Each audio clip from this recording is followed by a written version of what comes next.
If you stepped outside right now, what would you see? Maybe you'd see high blue sky overhead filled with towering white clouds. Maybe you'd see crowds of people, each with their own unique look and flair. Maybe you'd see leafy trees with colorful birds swooping through their branches. Maybe you'd see tall, intricately designed buildings or vast mountains. From the rough mosaic bark on a tree to the fine lines of blood vessels just beneath your skin, every bit of it is God's handiwork, or the work of people God created and inspired. Paul writes in his letter to the church in Rome, "Ever since the world was created, it has been possible to see the qualities of God that are not seen." As you look at the world around you, it's impossible not to see the fingerprints of God, to see God's power, imagination, and faithfulness. Seeing what God has created and hearing stories about the wonderful things God has done can lead us to trust God more and more. And when you trust God, you're ready to make a move. As you begin to rely on God to help you face your challenges each day, others can see God at work. That's why faith is an amazing way to worship God with your life. Because worship is about more than just singing loud, it's all about living loud.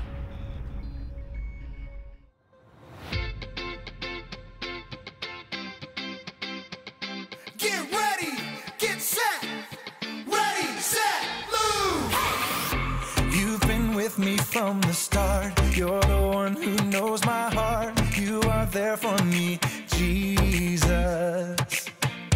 You are showing me the way, love and kindness every day. You are helping me, Jesus. So I'll follow you, here and there and everywhere.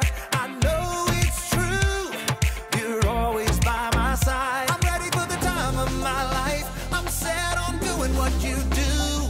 I'm gonna share your love with the world. Ready, set, move!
I'm set on doing what you do.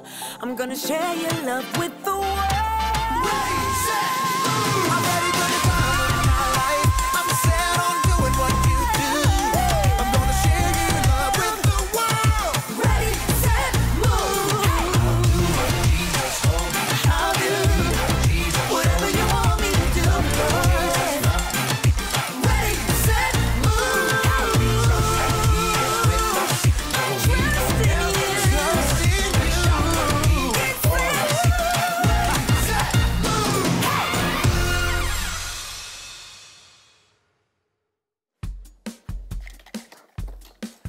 Hey everybody, welcome to the Story Lab. This week we're talking about faith while we take a look at the story of someone who had to lose his sight to see.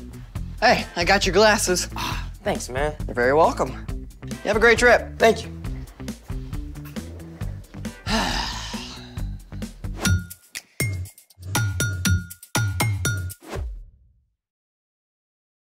Hey, I'm Carter. And I'm Zeke. We're talking about faith. Which is trusting in what you can't see because of what you can see. Are you ready to move? Well, I want to see what's in the box. Me too. You mean you don't know? Not a clue. Wait, What? mysterious box? No label? It's a scary movie waiting to happen. You're right. Let's take precautions. Okay, you ready? On the count of 11. 1, 2, 3, 4, 5, 6, 7, 8, 9, 10. Zeke. 11.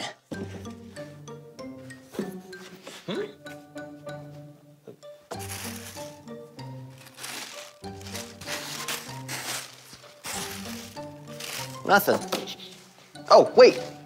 There's a flashlight. And not a very good one. Hold on. This isn't just any flashlight. It's a black light. Like what they use at crime scenes? Oh, it can be used for lots of stuff. Well, how does it work? A black light gives off ultraviolet light that is invisible to humans. Certain fluorescent substances absorb the ultraviolet light and re-emit it at a different wavelength, making the light visible and the material appear to glow. Cool. I wonder what we can see with this. You're wearing a white shirt. Watch this. Lights. Wow. Whoa. Dude, look at your shirt. That's awesome. Oh, your teeth looks ridiculous. It's like I'm radioactive. What else can we see? Whoa. Glowing fruit. That is totally awesome. Ripe bananas get fluorescent so that they can attract animals like fruit bats that don't see the normal range of light. God must have a wild imagination to come up with that. Hey, there's a note in there. It's blank. You really think so? Lights. Find 6 letters around the lab and you will get a prize that's fab. So we're supposed to search the whole lab with the black light? Sounds like it. Well, what are we looking for? Not sure. Let's start over here.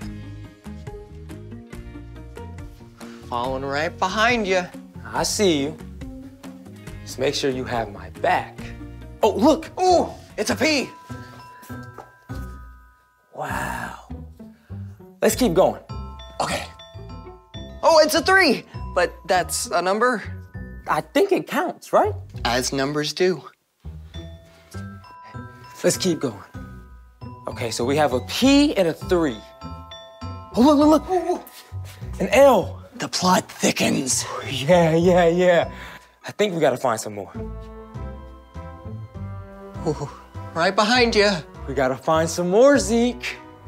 Oh, look. X marks the spot. Arg, matey. Okay, so we've got 3, P, L. X. Okay, 2 more. Right, that's 4. I'm kinda scared, Zeke. Don't be, I'm right here. Here's an A. Scared me. Okay, 1 more. One more. What have we got so far? 3, P, L, X, A. 1 more. One more. Where is it? You find it. No, I couldn't. You haven't found one yet. Oh, okay. Is it on the ground? No. Is it on the ceiling? No. Ooh, you're moving too fast. Oh, sorry, where are you? Oh, there it is! Oh. Let's see. Okay, so that's 6. Right. What have we got? We're done. Okay. 3, P, L, A, X. C, That's all of them. 3. I said that. We're done. We're done. Finally. Lights. Okay, that was 6. What have we got? The 3 exact. What if we rearrange the letters? Nope. Oh, C-3PO. You know. Sir, the possibility of us successfully navigating the asteroid field is approximately 3,720 to 1. There's no O. Wait, let's see what it looks like with the 3 and the X put together. Wait, I got it. Oh, God, clap 3 times. So we're supposed to clap 3 times? You can do the honors.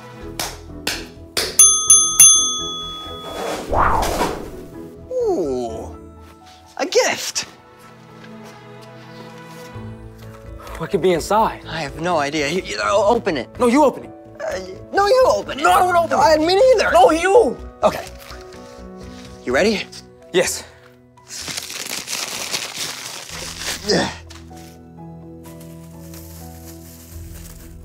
Ooh, glow sticks.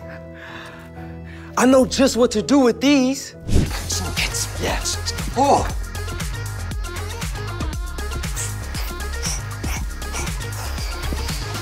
Zeke. Yeah. Zeke, Yes. I'm tired. Give me two. Oh, that was a blast. I feel like I've gotten to see the whole world in a new light today. And we're just getting started.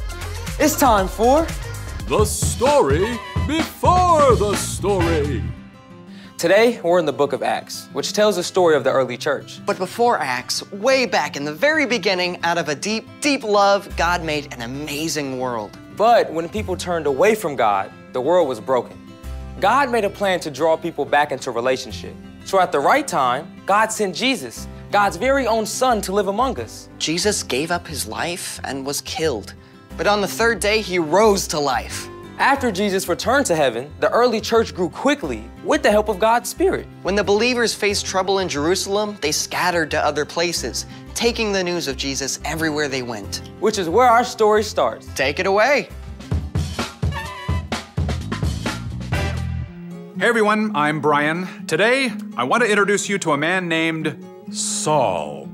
Now, if there was such a thing as a model Pharisee or Jewish religious leader, Saul was it. Saul, also known as Paul, was born as a Roman citizen, which gave him special privileges. Growing up, he studied the scriptures until he knew them inside and out. As the early church grew, Saul was just as upset as the other religious leaders. When a Jesus follower named Stephen was sentenced to die, Saul stood by in approval and actually held the coats of the men who threw stones at Stephen. Saul was absolutely certain that Jesus' followers were a threat and that the best way to please God was to get rid of them. He began going house to house, dragging believers off to prison. And when the new believers scattered to other towns, Saul wanted to follow. He took his plan to the high priest. Give me letters to the synagogue in Damascus. Then I can go and hunt down men and women who belong to the way of Jesus. We'll arrest them and bring them back here to Jerusalem. Fantastic idea. Consider it done. With the approval of the high priest, Saul gathered a group of men and supplies for the journey. Now, Damascus, which was the capital of Syria, is around 150 miles from Jerusalem, so that would have taken nearly 2 weeks to travel on foot. But Saul hated the followers of Jesus so much that he couldn't wait to get on with it. After long days of travel, Saul's group finally neared the city of Damascus. The noonday sun shone down bright and hot, but Saul charged ahead, eager to carry out his plan. We'll find them all. We'll stamp out this dangerous Jesus nonsense. Then, something happened. Something that would change Saul's life in an instant. A brilliant light flared from heaven, so bright the sun seemed dim. A voice spoke from the light. Saul, Saul, why are you opposing me? Who are you, Lord? I am Jesus. I'm the one you are opposing. Okay, now imagine for a moment that you're Saul. You thought Jesus was just a troublemaker who was killed, dead and gone. Yet now he's alive, speaking to you from a blaze of light. It's like your whole world tips upside down in an instant.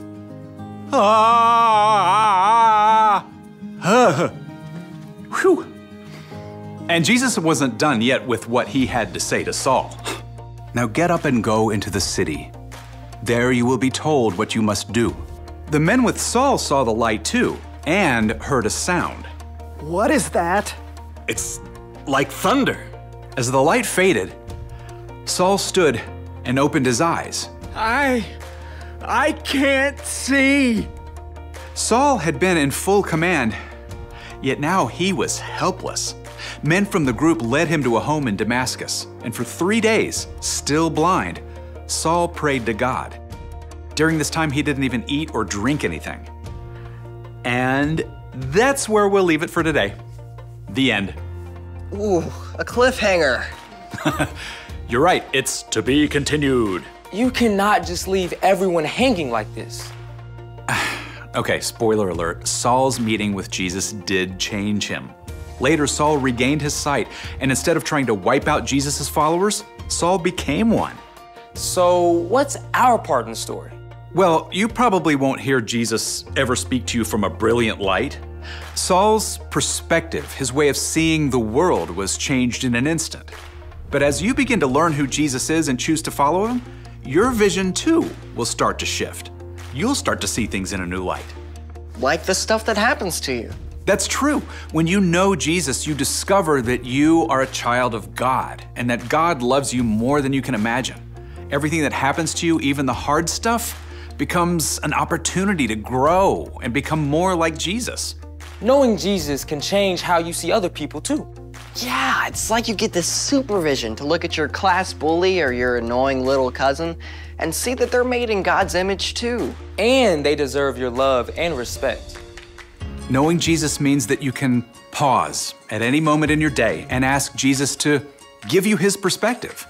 The more you do, the more Jesus will show you ways to love God and love people in everything you do. Yep, I think you guys are seeing the light.